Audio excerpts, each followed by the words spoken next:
city of New York. I am here today because I fell 62 stories and someone caught me. Someone who never asks for anything in return. Someone who doesn't even want us to know who he is. So I Hey, MJ. Harry. Hey. Where's Pete? Taking somebody's picture, I guess. Right. I'm so happy to see you. You look so good, Harry. I've never felt better. It's a weird feeling not knowing who you are. Bump on the head, I'm as free as a bird. Will you bump me on the head? Bop. Hey, Pete said you're in a play.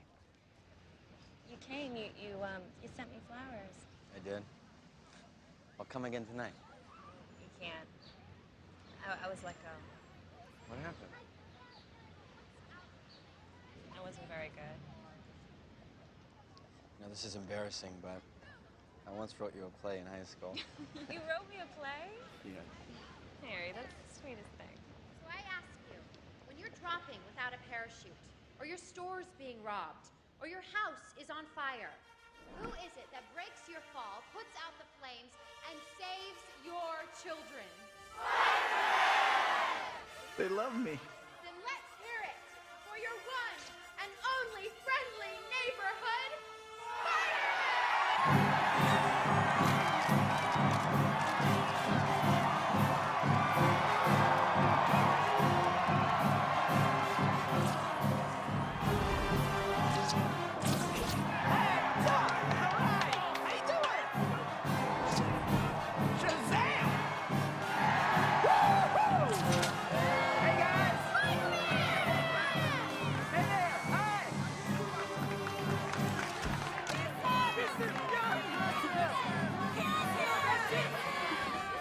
Go ahead, lay one on me. Really? Yeah, they'll love it. No, Spider-Man, no! All right.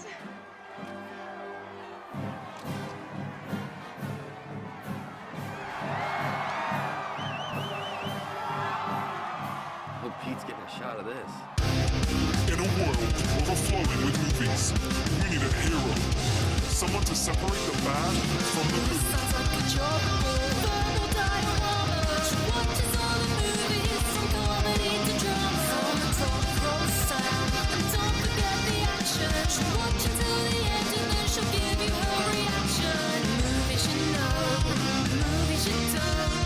Prequel, sequels, remakes, and trivia and outtakes. Movies you know, movies you don't. Interesting stories, all the categories. Hi everyone, I'm Em and welcome to Verbal Diorama episode 272, Spider-Man 3. This is the podcast that's all about the history and legacy of movies you know and movies you don't. Or my new tagline, which is, it's hip, it's now, it's wow, and how? Welcome to Verbal Diorama. Whether you are a brand new listener to this podcast, whether you are a regular returning listener, thank you for being here. Thank you for choosing to listen to this podcast. There are many podcasts out there that are all vying for your ears, and I'm really happy that you've chosen to listen to me. And as always, I'm delighted to have you here for the history and legacy of Spider-Man 3.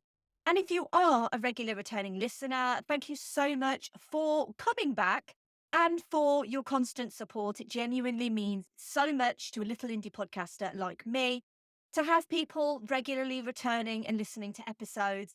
And of course, giving me some lovely comments and feedback for the most recent episodes, for the episodes of Threequeltember, which started with Jurassic Park 3 and most recently Batman Forever. Batman Forever has done exceptionally well. I didn't know how well Batman Forever would be received. And then, as it happened, completely coincidentally, a couple of days after the release of Batman Forever, it was Batman Day. So Batman was everywhere in the media, and there's an exhibition going on in London at the moment all about Batman. And so Batman Forever has kind of done a lot better than I thought it would. But also, it's a really fun movie, and I really do think it deserves some reevaluation. So as I mentioned, I've been doing Threequeltember. It is the sequel to the sequels of Sequeltember, which is something that I've done in the past. And it's basically centered on the fact I've done a lot of first and second movies in certain trilogies, but I've never got round to doing the third one. So I put it to a patron vote. I asked them, I gave them a long list of potential movies I could cover. And out of the 4 movies that I'm doing for Threequeltember, The patrons voted for 3 of those movies. However, Spider-Man 3 was the only one that I personally chose. The patrons didn't choose Spider-Man 3. But I felt like it was worth closing the Raimi trilogy and also kind of going into a bit of emo Peter Parker.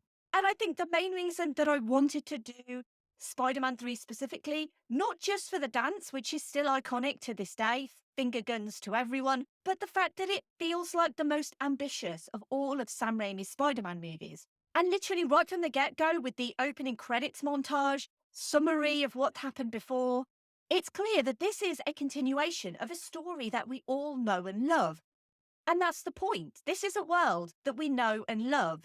And so when it starts to get a bit convoluted and a bit busy, we all feel it. And then there's the symbiote in the room. Here's the trailer for Spider-Man 3.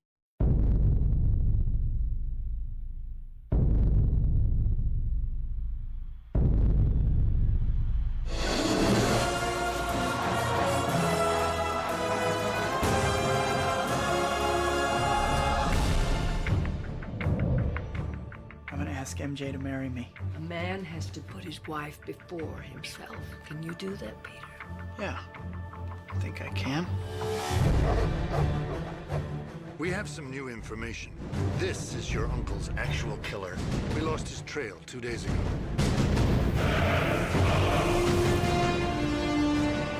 This man killed my uncle, and he's still out there. Everybody needs help sometimes, Peter. Even Spider-Man. Revenge is like a poison. It can take us over. And before you know it, it can turn you into something ugly. The suit. Where'd this come from? The power. Feels good. You lose yourself to it. Whoa, Spidey, love the new outfit. Remember Ben Parker? What does it matter to you anyway? Everything!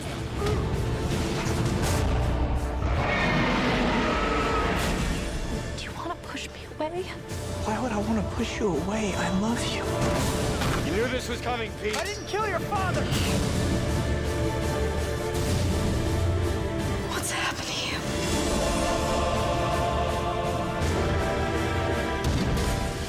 Done terrible things to each other, but we have to forgive each other, or everything we ever were will mean nothing.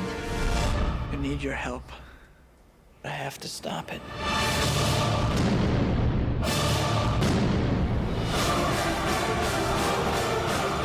This could be the end of Spider-Man.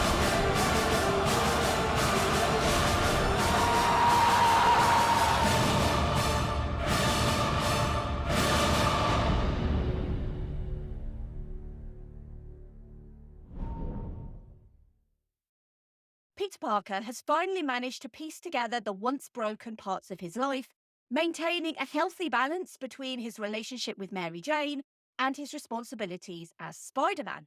But Peter's old friend Harry Osborn wants revenge for his father's death and takes up the mantle of his late father's persona as the new Goblin.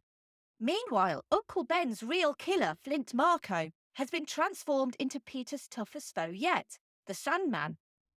With Peter becoming selfish and self-absorbed due to the public's newfound love for Spider-Man, an alien symbiote attaches itself to him, which greatly amplifies his powers, but it also begins to embrace the much darker qualities of Peter's personality, and Peter starts a descent into darkness. Let's run through the cast. We have Tobey Maguire as Peter Parker, aka Spider-Man, Kirsten Dunst as Mary Jane Watson, James Franco as Harry Osborn, aka the new Goblin, Thomas Hayden Church as Flint Marko, aka Sandman, Topher Grace as Eddie Brock Jr., aka Venom, Bryce Dallas Howard as Gwen Stacy, James Cromwell as Captain George Stacy, Rosemary Harris as May Parker, and J.K. Simmons as J. Jonah Jameson. Spider-Man 3 has a screenplay by Sam Raimi, Ivan Raimi, and Alvin Sargent. A story by Sam Raimi and Ivan Raimi, was directed by Sam Raimi and based on Spider-Man by Stan Lee and Steve Ditko.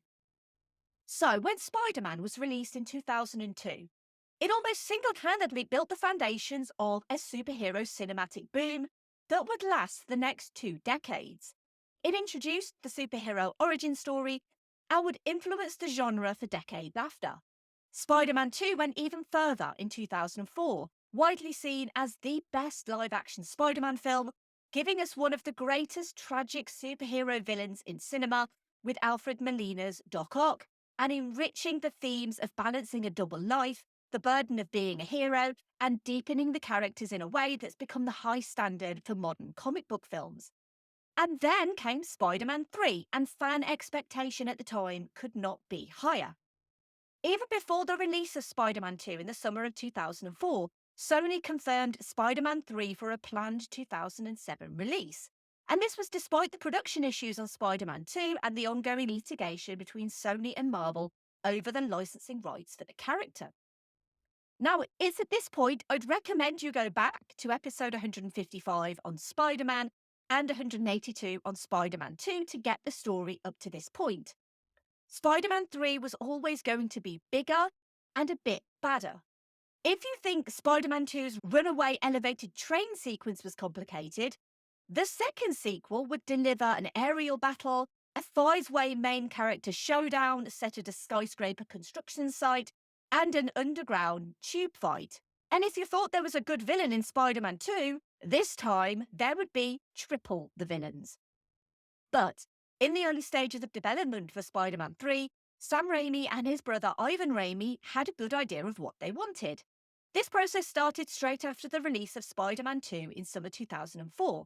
In less than 2 months, the brothers produced their first rough treatment. Their ideas were turned into actual script pages by Alvin Sargent, who also happened to be married to Spider-Man producer Laura Ziskin. Sargent wrote the screenplay for Spider-Man 2 and also altered portions of the first film. This story in its entirety was originally planned to be 2 films that could have been made back-to-back as Spider-Man 3 and Spider-Man 4.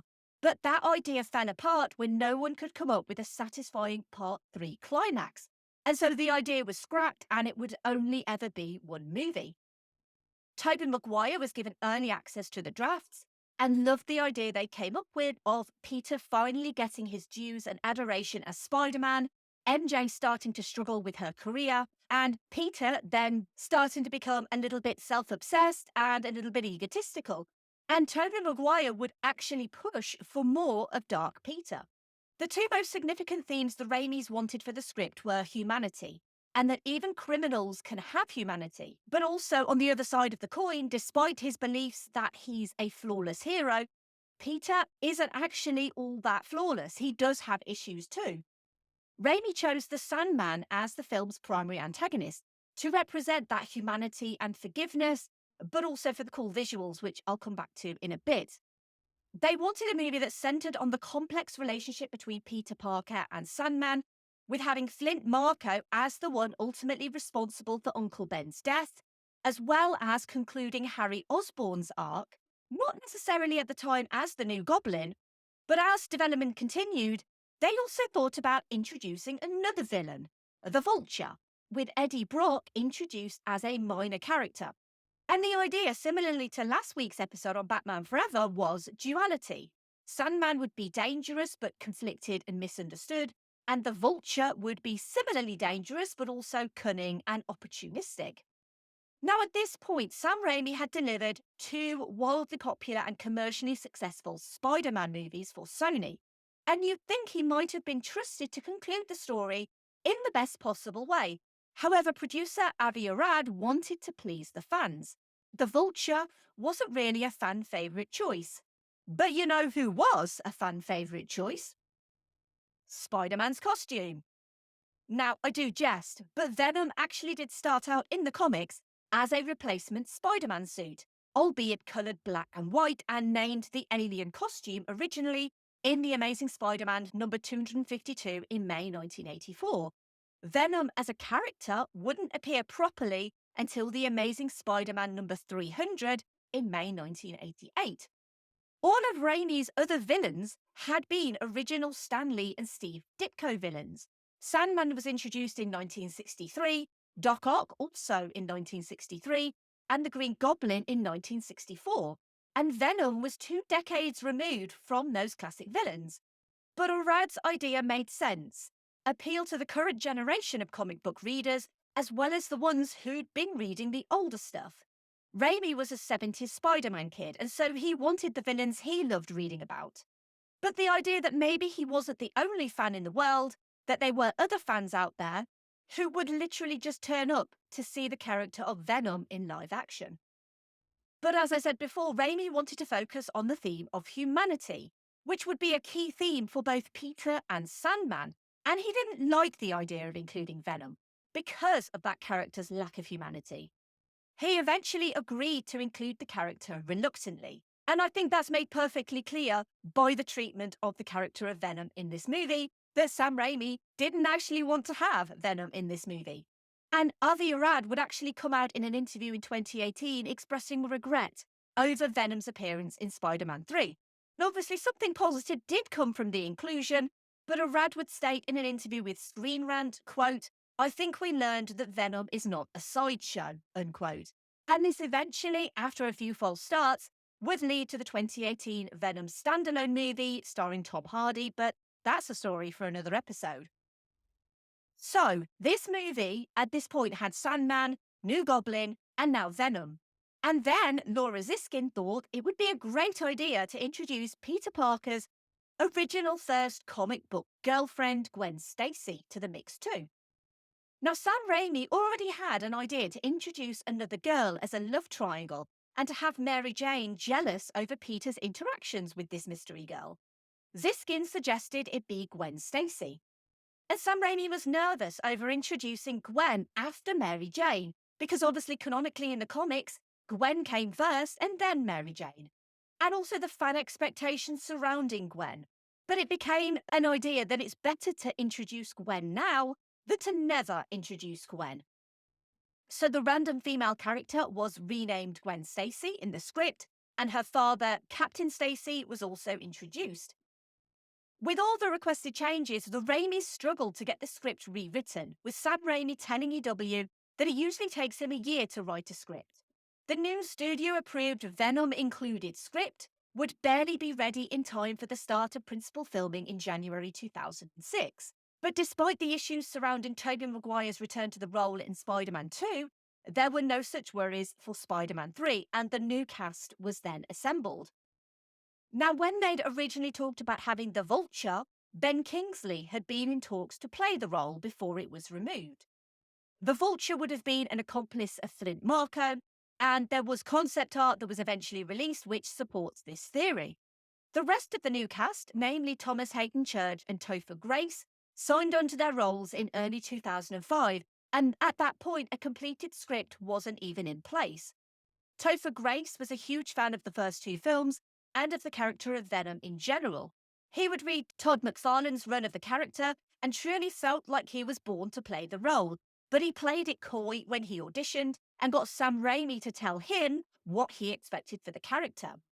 He did express a concern that maybe he wasn't physically accurate for the part, but Raimi suggested he wanted to make Eddie Brock the antithesis to Peter Parker. They're both doing the same job, they're both interested in the same girl, but that Eddie Brock is more confident, wealthy, and arrogant, but inside he's a bit more hollow than Peter. And it would lead to the two sharing the power of the symbiote, but Peter ultimately being able to shed himself of it, but Eddie becoming obsessed with it. The Venom suit, unlike the comics, is a black version of Spider-Man's suit to show the symbiote's control and represent the character as a twisted version of Spider-Man. But the design in the comics was a plain black affair with a large white spider on the front and the back. Grace would spend an hour in costume and a further 4 hours in makeup to attach the Venom prosthetic, including fangs that would hurt his mouth. Thomas Hayden Church was one of the first actors cast in January 2005, and he would spend hours in pre-production doing body scans and preparing for the motion capture. He became good friends with visual effects supervisor Scott Stopdick, replacing John Dykstra from the previous movie, and together they worked with Sam Raimi on the Birth of Sandman scene, which Church would provide motion capture for. Without eye and facial expression available for a character made out of sand, they still wanted to convey the humanity and tragedy of the character, which is why he reaches for the necklace and watches the sand break apart in his hands, before then gaining the strength to re-manifest himself. They wanted to convey the evolution of the character to give it a universal monster sort of feel, which is fun because this movie does invoke some of the Mummy 1999 imagery and feelings. And as we all know, if you listen to this podcast, The Mummy 1999 is the greatest movie ever made. No one will not take any questions. The birth of Sandman within the experimental particle accelerator was actually quite a complicated and dangerous stunt. The insurance company would only allow Church to do it one time, and they rehearsed it for 6 hours before they shot it. The set was built off a Bell helicopter turbo engine, and when it got up to full revs, if it hit you, it would have been like being hit by a car at 80 miles an hour. Church was on a tether, had to run straight at the light bars, and then get yanked back. But obviously the birth of Sandman himself would be brought to life primarily with CG visual effects, and for that the team went to Sony Pictures Imageworks. Development on Sandman and the sand in general began 2 years prior in early 2005, led by sand effects supervisor Doug Bloom. The idea was to duplicate the physics of sand before then breaking away from that reality as the character grew stronger. After 6 months of sand tests, they did side-by-sides of live-action footage and CG tests. They used custom software development using C++, Python, and as plugins to Houdini, with 200 programmers working on them. They developed fluid and gas simulation engines, as well as sand simulation. They also had a rigid body simulator called SteerSim, which could simulate sand grains piling up, and each grain would be represented by a single sphere and could share formats between other simulations. So with the flick of a switch, those sand grains could be swirled as if in fluid or gas and rendered as dust or individual rocks. It meant they could mix and match between Sandman's human and sand forms. He could build himself up, get dissolved, or blow away in the wind. They also created a base tool set called Sandstorm, which allowed extra sand to be displaced, such as when he gets shot at by bullets or punched in the stomach by Spider-Man. The impact would hit the sand and the particles would scatter around him as if it were blood. And the fight where Spider-Man punches through Sandman's chest was actually not done by Tobey Maguire or his stunt person, but it was done by amputee martial arts expert Baxter Humby, and he took Tobey Maguire's place in filming that scene. His right hand was amputated at birth, and that helped deliver the effect of punching through Sandman's chest. In all, there were a total of 260 sand shots in Spider-Man 3, and it took 10 man-years to develop the new tools and software to control particle systems for Sandman's emotional character and effects performance, involving individual manipulation of millions of grains of sand. Even now, almost 18 years later, the birth of Sandman scene is still seen as one of the high points of the movie, and in total this movie has 900 visual effects shots. Even the animation of Venom still looks great, and this is despite Raimi's desire to even have the character included at all.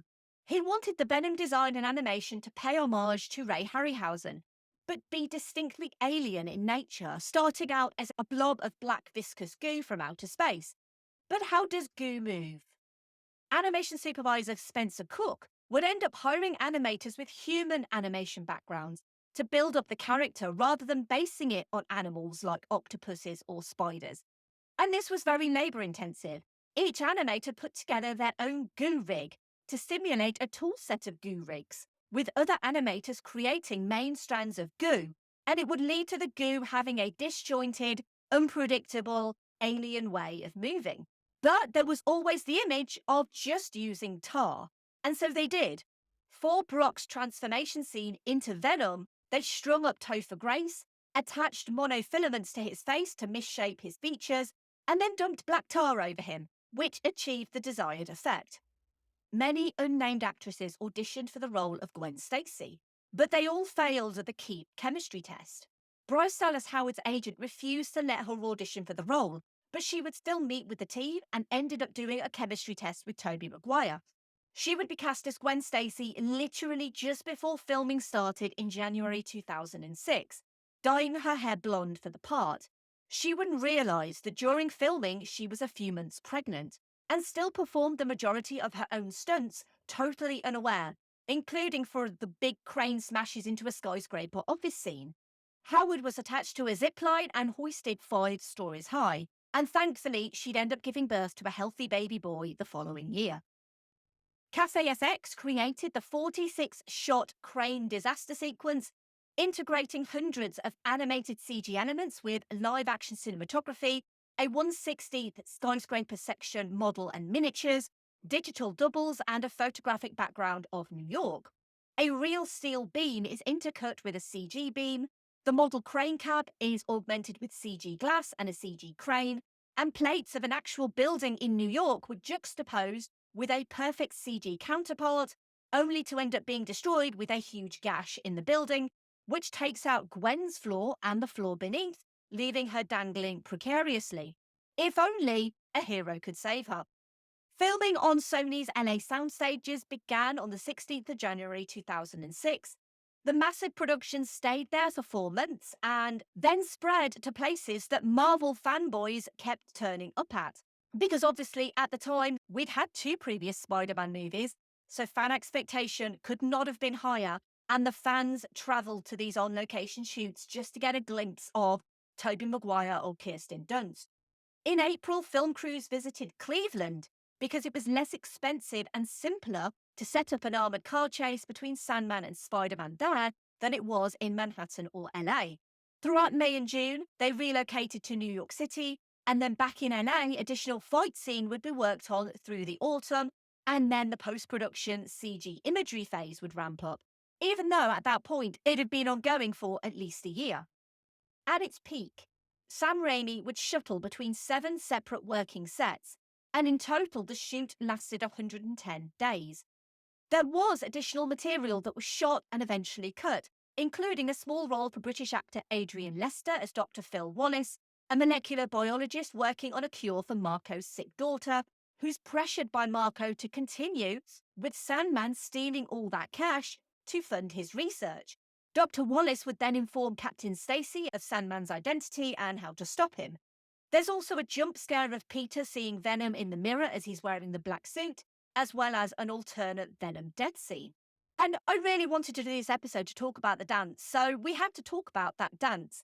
And the reason I chose this in the first place was the darkness consuming Peter Parker, to the point where he's still a massive nerd, but he's also a massive nerd without any inhibitions. The symbiote gives him the confidence to get out there and finger gun a load of random beautiful women. It's not an innuendo. It sounds like it, but it's not. It's often called the bad Spidey sequence or the bully Maguire. Maguire was transformed by makeup artist Tina Earnshaw, with darker hair swept forward over his forehead, paler skin, sunken eyes, and using The Cure and Johnny Rotten as inspiration. Shortly before he takes Gwen out, Peter, rejoicing in his victory over Eddie Brock, struts along the street, spins about, points his finger at beautiful women, to People Get Up and Drive Your Funky Soul by James Brown, before going to a store to exchange his sweatshirt and jeans for a black suit. He then breaks into the infamous Bully Maguire with a sequence of pelvic thrusts, inspired by John Travolta in Saturday Night Fever. But that's not the only dance beat either. He dances with Gwen in front of Mary Jane after her failed attempt to be a Broadway singer. It's cruel, callous, and that was something Tobey Maguire just wasn't keen on doing. Not so much the cruel and callous Peter, but the proposed style of dance. So the dance scenes themselves were choreographed by Emmy Award-winning choreographer Marguerite Poman-Derricks, who'd previously worked on Striptease, Showgirls, and 10 Things I Hate About You. She got her big break with the Austin Powers movies, and the thing that Tobey Maguire didn't want to do was she suggested that he breakdance in the scene. And she originally attempted to get dance doubles for him so the character could breakdance. But it just wasn't working, and Tobey Maguire didn't want to be a b-boy. So she visited him at home and personally trained him, giving him famous dance moves by Gene Kelly and Fred Astaire, and then something clicked with him. He actually started to love the dances. And also from a character point of view, it just made so much more sense for this emo version of Peter to be dancing Gene Kelly and Fred Astaire. But also, this is a character who is Spider-Man. So it begins with him being pretentious and showboating, playing the piano, jumping across tables, swinging on a chandelier, and then sliding on a chair. And allegedly, that is the only time Maguire used a double in that scene. After that, Peter and Gwen start dancing a tango. Poe and Derricks spent almost 6 months working on Spider-Man 3, and the dance shoot itself lasted for 2 weeks. Speaking of dancing, this is a good segue into the obligatory Keanu reference. And if you don't know what that is, it's where I try and link the movie that I'm featuring with Keanu Reeves for no reason other than he is the best of men.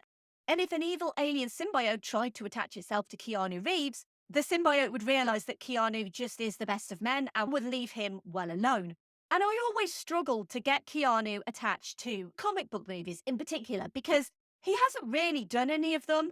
He's been mooted for certain roles in the past, but I always like to try something different. And I found out something very interesting about Keanu Reeves, is that he actually took ballroom dance lessons and described doing the waltz on an episode of Graham Norton as getting high. He also learned foxtrot, tango, and cha-cha-cha, and I really do feel like if they haven't called him already, Strictly Come Dancing will be calling Keanu Reeves at some point. So the previous 2 movies in the trilogy had been composed by Danny Elfman, but due to disagreements with Sam Raimi, Danny Elfman declined to return to score Spider-Man 3. He would claim that he had a miserable experience working with Raimi on Spider-Man 2, so Christopher Young composed Spider-Man 3 in Elfman's absence. Elfman would actually return to work with Raimi on Oz the Great and Powerful though, so clearly they made up eventually. The lead single from the Spider-Man 3 soundtrack was Signal Fire by the Irish band Snow Patrol, which was originally offered to Shrek III, who declined it. The album, though, does not include the James Brown song People Get Up and Drive Your Funky Soul, which is an absolute travesty because I think everyone remembers that song from this movie. Spider-Man 3 had its world premiere in Tokyo on the 16th of April 2007 and released in Japan 3 days earlier than in the US on the 1st of May 2007. Its North American release on the 4th of May 2007 broke the record of 4,253 theatres, including 53 IMAXs. That record would be swiftly broken by Pirates of the Caribbean at World's End a few weeks later. And the demand for Spider-Man 3 showings was so high that extra showings were put on due to that demand.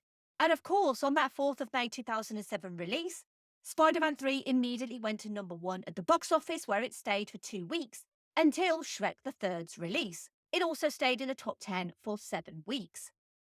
On its $258 million budget, Spider-Man 3 grossed $336.5 million domestically in the US and $554.3 million internationally, for a total worldwide gross at $890.9 million.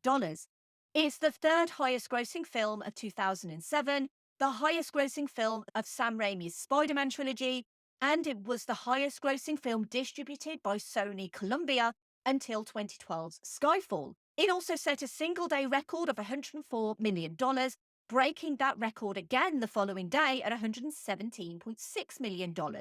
It also set a worldwide opening weekend record at the time with $381.7 million.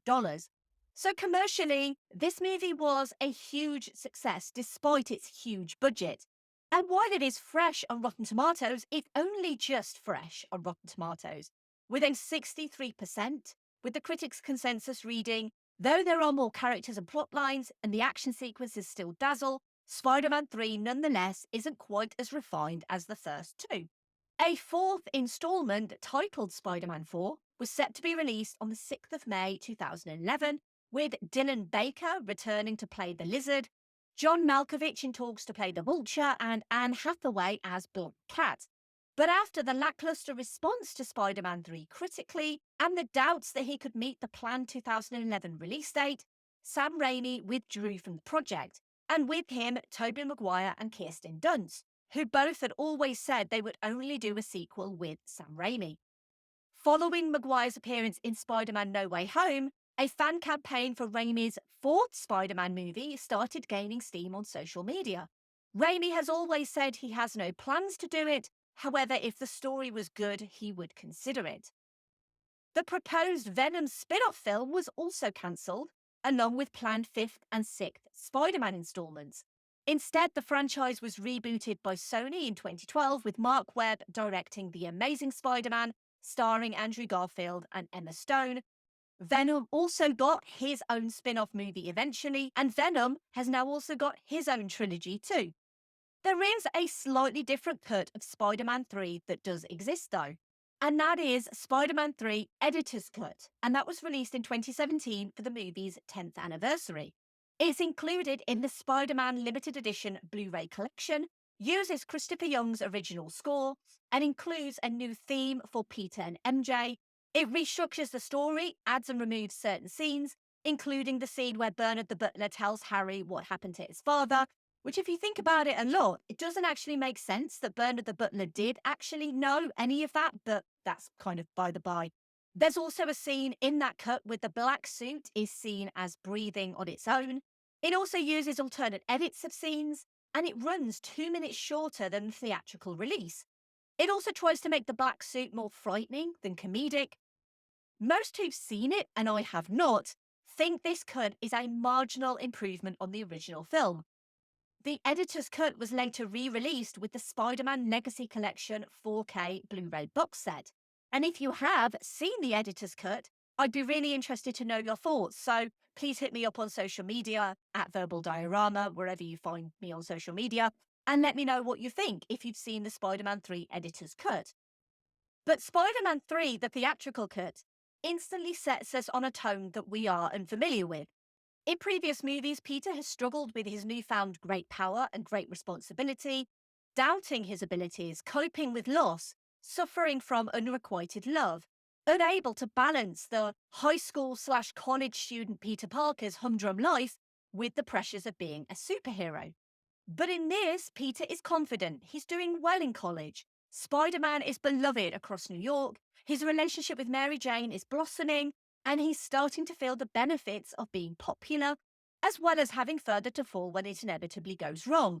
That maybe getting everything you ever wanted isn't always the best thing for you.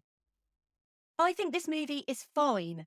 It's not up there with Spider-Man 2, because how I feel about Spider-Man 2 is genuinely I feel like it is the best live-action Spider-Man movie. I think this movie is just fine. There are some good things about this movie, and there are some bad things about this movie. But mostly I feel like it's too overstuffed with characters and storylines. It feels like consequential events like the crane accident where Peter saves Gwen just seemingly disappear out of nowhere. Because he doesn't stop the crane from being out of control. So is there a crane in New York that's still swinging around violently? Or did it just stop just because Gwen was saved? Sandman has this potential to be a great tragic villain, but he's somewhat overshadowed by the introduction of Venom. And let's be honest, I think it's clear that Sam Raimi has little love for the character of Venom.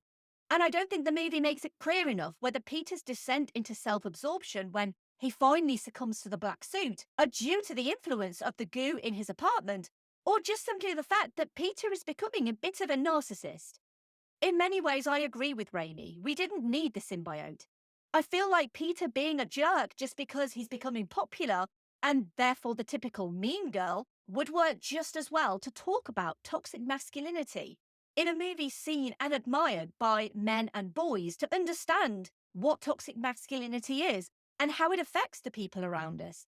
It is still a slippery slope, but it's a slippery slope that could have been so easily explained by something normal than an alien from outer space. The problem is that even despite the influence of the symbiote, Peter's behaviour is just inexcusable in parts. Trying to make Mary Jane jealous, using Gwen to do so. But hitting Mary Jane really is the point of no return for me. I don't even mind that he exposes Eddie Brock for being a plagiarist, because Eddie is an even bigger jerk than Peter. But maybe if he wasn't, his descent to becoming Venom, as in Eddie's, would be more understandable. Retconning Uncle Ben's death is understandable, but unnecessary. It undercuts the essential origin of Spider-Man's heroism, that Uncle Ben only died because Peter let the killer get away. It leads to Peter forgiving Flint, though, which is the act of a true hero. But Uncle Ben's death was never supposed to be at the hands of anyone other than a random robber, because it hits home the fact that even superheroes can't save everybody. I read somewhere a fan theory, and I can't remember where it is to give it credit, but I'm sure multiple people have thought it, that it would have made way more sense for J. Jonah Jameson's son John Jameson from the previous movie, who was a literal astronaut, to bring the Venom symbiote back to Earth, and John, incensed that Mary Jane left him at the altar for Peter, basically uses the symbiote as some form of revenge. This is a movie already so full of characters and so full of bloat, but I do feel like there's some really genuinely great stuff hidden under all this bloat. I do like the idea of a somewhat egotistical, twisted Peter, drunk on celebrity and adoration, forgetting where he came from, ignoring advice from Mary Jane and Aunt May, and reveling in his newfound glory. Sam Raimi has said he thinks the film is awful, and truthfully, I think he took far too much flack for his problems, which, let's be honest, were mostly due to studio interference. But let's look at the positives. We got a Venom spin-off eventually, which did give the character humanity as well as humour. We got the Amazing Spider-Man movies, and I will not hear a bad thing said about Andrew Garfield. And then we got Spider-Man in the MCU in a historic agreement between Sony and Marvel Studios. This movie is the catalyst for all of those things. It's ambitious, its characters are so valued that at this point, you feel the pain from Mary Jane when she sees Peter kissing Gwen upside down. Because you know it's their kiss, and you know no one else but us and Peter and Mary Jane know this. You know something's amiss with Peter. I would love to see a version of this movie where there's no Venom, because I feel like Peter's arc would be so much more interesting and valuable without it. Remove the cliched amnesia subplot for Harry, and you get the resolution of this franchise's love triangle involving Peter Parker, Mary Jane, and Harry Osborn. You have a story that makes sense as the conclusion of a Spider-Man trilogy, which is a fight between childhood friends over both human and superhero conflicts. Mary Jane also gets more to do than just be a damsel in distress, with her own Broadway dream shattering. It alludes to the abuse that she originally received from her father, that it's the lack of support and understanding from Peter that leads her turning to Harry. Being in love with a superhero can't be easy, especially when you know who he is, the fact trouble is around every corner, and you're dealing with all of that stress, plus your own life. I have admittedly struggled to like Kirsten Dunst's Mary Jane in the other movies, but I like her here. But she didn't need to be blackmailed to leave Peter. I think she's well within her rights to leave him on her own terms for her own reasons. And I think in this movie, it's poor Bryce Dallas Howard that's given nothing to do. Obviously, since this movie, we've seen Tobey Maguire's Peter again in Spider-Man No Way Home, and there have been constant rumours of Raimi's Spider-Man 4. I feel like this trilogy deserves to go out on its own terms, without Venom, with Maguire, Dunst and Raimi, giving it a graceful, delicate, definitive resolution. Sam Raimi's Spider-Man movies deserve that. But then so does the Garfield, Stone and Webb trilogy. But again, that's a story for another episode. Thank you for listening. As always, I would love to hear your thoughts on Spider-Man 3. And as always, thank you for your continued support of this podcast. If you want to get involved and help this podcast grow, you could tell your friends and family about this episode, especially if they are a huge Spider-Man fan. You could leave a rating or review wherever you found this podcast, or you can find me on social media. You can share posts and like posts wherever you find me. I am at Verbal Diorama on Twitter, Facebook, Instagram, Threads, Blue Sky, and Letterboxd. And you can also find me and talk to me about Spider-Man 3 if you wish. And if you like this episode on Spider-Man 3, you might also like episode 155 on Spider-Man and 172 on Spider-Man 2. So we're coming up to the final episode of 3/4, which, because of certain issues at the start of the month, is actually going to be in October. But it's still part of 3/4 because I make the rules on my podcast. And this movie got the highest number of patron votes. Honestly, way beyond anything else in this season, this is the one movie that the majority of the patrons really wanted to hear. And it is a legacy sequel. And obviously at the minute, legacy sequels are a bit of a thing. The first movie in this trilogy came out in 1989. And the second in 1991. 29 years later, in 2020, we got a second sequel after it's spending years in development hell, which is apt because the second movie in this trilogy did actually end up in literal hell. But the fans really wanted this movie, and despite some issues with financing, the ongoing story of Bill S. Preston Esquire and Ted Theodore Logan continued this time with their teenage daughters, Thea and Billy, involved. And yep, Verbal Diorama is finally going to face the music. So join me next week for the final episode of 3 Timber for Bill and Ted Face the Music. Now, I always say this podcast is free, and it always will be free. I do this podcast alone in a little room in my house with no help from anyone else on planet Earth. Everything that you see and hear from Verbal Diorama, for the podcast, on social media, is all done by one person. And admittedly, sometimes I use a little bit of technology to help me do stuff like that. For example, I use Canva to do podcast episode art and just general random social media art that pops up every so often, because it's really easy to use. But unfortunately, it comes with a cost. And it's a cost, along with things like website hosting and podcast hosting, that I struggle to cope with on my own. And so I'm really grateful that I had some amazing people who do support this podcast financially. And they are under no obligation, and no one is under any obligation to support this podcast financially. However, if you do feel like this podcast is valuable to you and you do enjoy what I do, and if you have some spare change that you'd like to chuck my way to help out with things, and trust me, it is a genuine help. I can't stress that enough, how much the patrons keep this podcast going. But then you can. There are 2 ways you can support this podcast. You can go to verbaldiorama.com/tips and give a one-off tip. And a huge thank you to Adam and Jaled, who've both recently given some tips on the verbaldiorama.com tips site. It's so appreciated. Thank you so much. Or alternatively, if you want to subscribe and give a monthly donation, you can go to verbaldiorama.com/Patreon and you can join the amazing patrons. They are Sade, Claudia, Simon, Laurel, Derek, Kat, Andy, Mike, Luke, Michael, Scott, Brendan, Lisa, Sam, Jack, Dave, Stuart, Nicholas, So, Kev, Pete, Heather, Danny, Ali, Stu, Brett, Philip M, Michelle, Zenos, Sean, Rhino, Philip K, Adam, Elaine, and welcome to the Patreon, brand new patron Kyle. I am so delighted to have you join us, Kyle, and thank you so much for your support, and thank you to all the patrons as always. If you want to get in touch, you can email verbaldiorama@gmail.com, or you can go to my website, verbaldiorama.com, fill out the little contact form. You could say hi, you could give me feedback, or you could give me suggestions, and you could also find bits that I do over at filmstories.co.uk too. And finally, she says that she's lonely, that I'm not there for her. There's another guy. Well, how you holding up? Not good.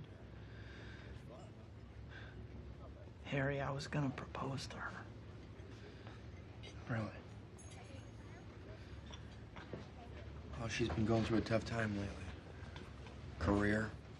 I mean, a singing waitress at a jazz club. It's not exactly what she had in mind for herself. Singing waitress? What are you talking about? Well, she was fired from the show. Didn't she tell you? She was fired? She was fired and she told you? She didn't tell me? Well, that's why I asked you here, Pete. I'm the other guy. What? She came to me one afternoon troubled. She needed someone and I was there for her. I've always loved her, Pete. You know that. It just started.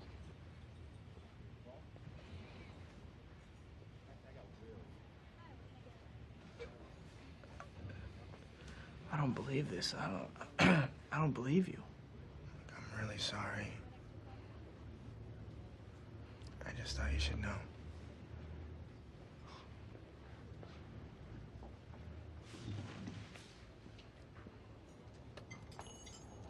Can I warm you up? Yes, please. How's the pie? So good.